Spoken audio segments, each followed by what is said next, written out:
Yeah, so number one, I don't think we're even close to that at this point, unfortunately, right? So, one of the things you look for, what we saw Terra Luna collapse in crypto. That was a big event, right? So you saw crypto really seeing some of these, but it didn't go to the extent where people started to totally freak out about their crypto holdings. So that tells me crypto still has more downside to go. I think at minimum 12, 13,000 on Bitcoin. I even have a worst case scenario of 3,500, which would mirror the Amazon collapse in the dot-com era, right? So Amazon dropped 95% from peak to trough in the dot-com collapse. If you look at like Amazon, what it is today, and ultimately is Bitcoin that type of big entity, then that may be the foreboding for what we could see there. In the stock market, you still have people that are buying the dip. One of the key notes about when a market finally bottoms, it's when everyone's way too scared to buy the dip, right? So we're definitely not close yet.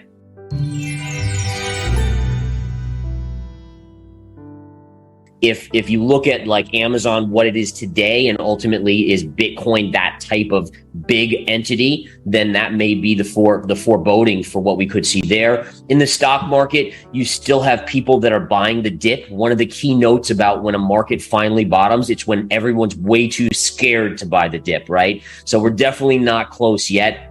I think just at bare minimum, we have to revisit the pre-COVID highs. So if you go back to February of 2020 in the stock market, that's probably at bare minimum where we have to go. And I think that's just if we don't go into a recession. So just the tightening that's going on, the Fed tightening monetary policy, stopping stimulus, the government obviously not able to print quite as much as they were during COVID. I think that's where you're going. If we enter a recession, that's where you could start to see us go even lower than those levels. So one of the biggest concerns I have is that we're entering this new phase of the market where long-term investors are really going to struggle. If you look at the long-term investor, they've really been in control since really 2009. I mean, every dip's been bought. We've made new all-time high after new all-time high. And there really hasn't been a scenario where we've had a long bear market.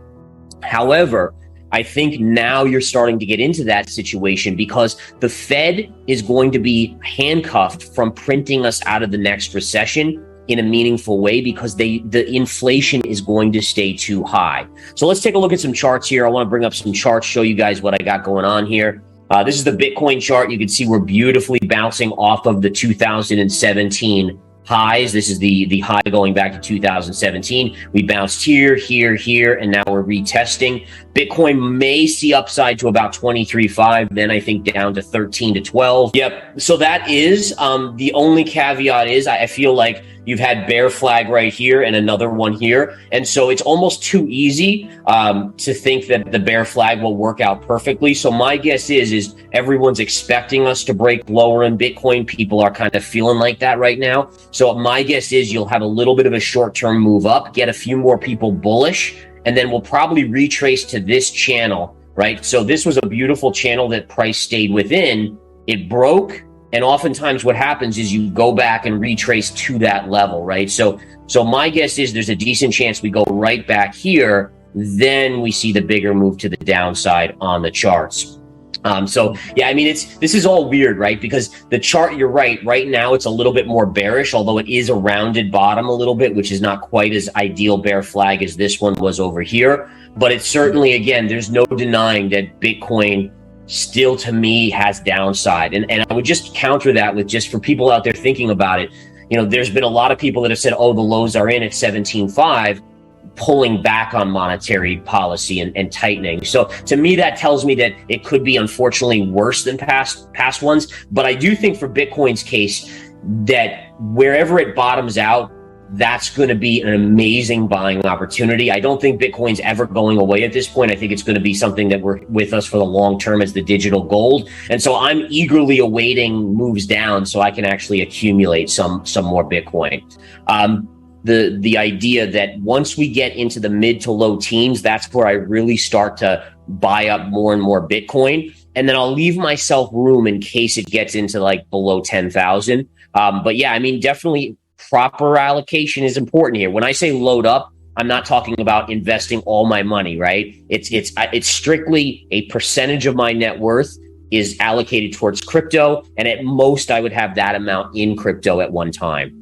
Yeah, and honestly, that's the smart move. So for me, I picked up a little bit as just short-term swing trades. The only ones for long-term investments I would go near, for me at least, is Ethereum and Bitcoin. And the thought process is just what you said, is that we don't know what's going to replace which technology, which one, So like if you looked at 2 years ago, if you looked at the top 20 cryptos, a lot of those are no longer in the top 20 and they've fallen down. And now you have like Solana, Avalanche, which weren't in the top 20 a couple years ago. So people have to be really careful. I mean, it's okay to take a long shot with a very small amount of money and just roll the dice. But if you're really trying to be an investor, you need to stick with the best of breed in crypto, because I think before the bear market is over, a lot more projects will go bust than what we've seen, even with the Terra Luna and even with Celsius and all these other things. I think a lot more will happen negatively first.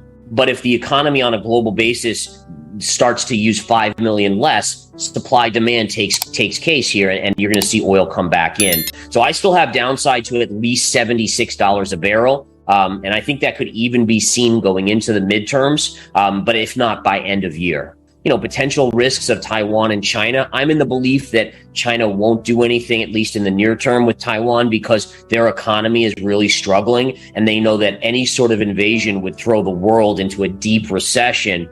So my guess is nothing happens there, at least over the next few years, but it doesn't mean nothing won't happen in the next 5 or 10 years. So, I mean, there's going to be these overlying risks out there, and we'll have to kind of take it one step at a time. Yeah, so with GBTC, it definitely, like you said, it's trading at a discount. The only question is why, right? And what's the kicker here? And you can see here's your chart. There's your beautiful M top, and it's kind of been tracking Bitcoin just at a discount. And the only thing you want to do before you invest, this is an ETN versus an ETF. And I think the difference, and again, people should confirm this on their own, but an ETN doesn't have to hold the underlying asset that it's tracking, versus an ETF must, right? So a gold ETF has to actually buy gold to back the ETF, while an ETN, I don't think, has to actually own any Bitcoin. It can just track Bitcoin's price. And again, obviously people should do their own due diligence, but that could be why it's trading at a discount, because people now also are now starting to open up more and more broker accounts to trade spot. And that's what I like to do. I mean, if I'm going to buy Bitcoin, I'm just going to go right to the source, because you cut out the middleman that way, and you kind of create a scenario where hopefully you're buying the pure thing. There's no fees. I think GBTC does charge a small fee as well on a yearly basis for owning it. So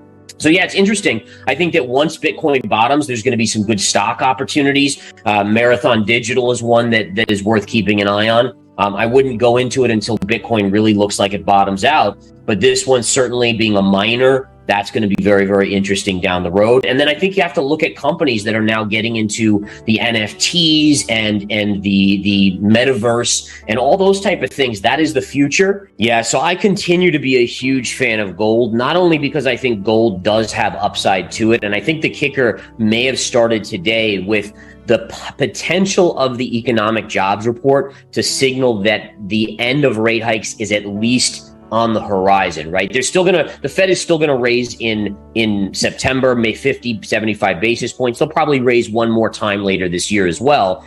But I think that the markets after the jobs report was just a little weaker. I think they're saying, oh my goodness, maybe the Fed will be done after that. And that's very, very bullish for gold because it's bearish for the dollar, right? The US dollar has been going up because the Fed keeps tightening monetary supply, pulling dollars out of the market. So the bounce in gold today has been tremendous. In fact, let's take a look here. Interestingly enough, you kind of got to a little bit of a double bottom here. This maybe is a little bit of a W beginning pattern. So we would want to see gold start to track back to like 1900 and then maybe create that V for the next big move up. But I think that, again, with the uncertainty about the economy, with the uncertainty about the Fed, all these things make stocks very, very risky right now. Crypto, very, very risky. We don't even know with regulation, and we didn't touch on that, but regulation at some point is going to come for crypto. And therefore, gold, even if it doesn't outperform and make you 20% in a year, at least you're not going to lose 20% like if you were in the S&P 500, or way more if you were in cryptocurrency. So Newmont Mining, I mean, holy cow, look at this chart on Newmont. I mean, this is by far my favorite. Look at how oversold that is. You had this channel line here, a beautiful channel. You pierced it, and then you touched these pivots right here yesterday. And then look at the bounce today. That stock's up almost 4% on the day. So an awesome move there.